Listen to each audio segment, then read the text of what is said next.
চাকরি করা আর সংসার করা এই যুদ্ধক্ষেত্রে নিজেকে টিকিয়ে রাখাটাই বড় কঠিন।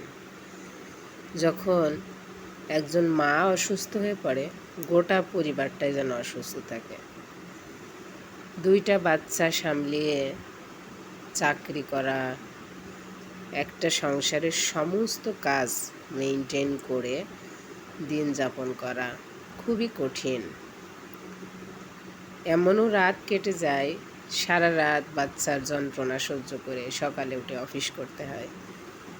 এটা একটা মায়ের জন্য খুবই কষ্টকর। আর এই পৃথিবীতে জানেন, মার মতো যন্ত্রণা সহ্যকারক আর কেউ নাই। মার তুলনা কারোর সাথে হয় না। মা তো মাই। আমরা কত কারণে মার সাথে খারাপ ব্যবহার করে থাকি। আমি বলবো, এই যে মা যে হয়েছে সে অনুভবটা করতে পারে যে মা হওয়াটা অতটা সহজ না।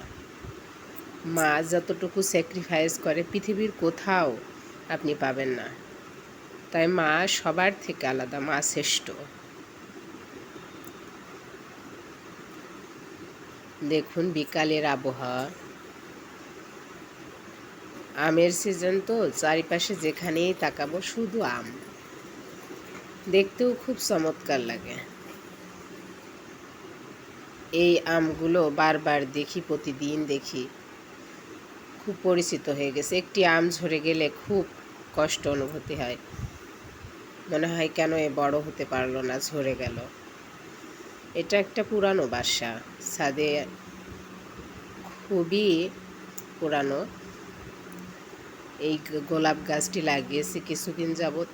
আজকে এর কিছু পরিচর্যা করলাম, এর গোড়াটা একটু খুঁড়ে দিয়েছি যেন অক্সিজেনটা প্রবেশ করতে পারে।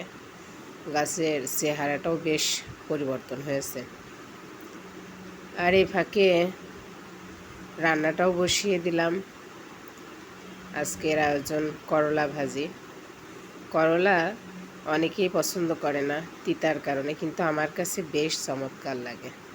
আমার কাছে মনে হয় করলা যত তিতা হবে ততটাই খেতে মজা হবে। করলা ভাজির প্রস্তুতি কাজ শেষ করে করলাটা বসিয়ে দিলাম, ফাঁকে ফাঁকে অন্যান্য কাজগুলোও করতে থাকছি। যেহেতু আমরা কর্মব্যস্ততায় দিন কাটাই, একটা কাজ নিয়ে বসে থাকলে চলবেই না। করলা ভাজিটা বসিয়ে দিয়ে বাচ্চার খাবার খাওয়ানো, ফাঁকে ফাঁকে আবার এটা দেখা, এই তো এভাবেই ব্যস্ততায় দিনগুলো কাটে। তো আলহামদুলিল্লাহ আজকের দিনটা ভালোই কেটেছে।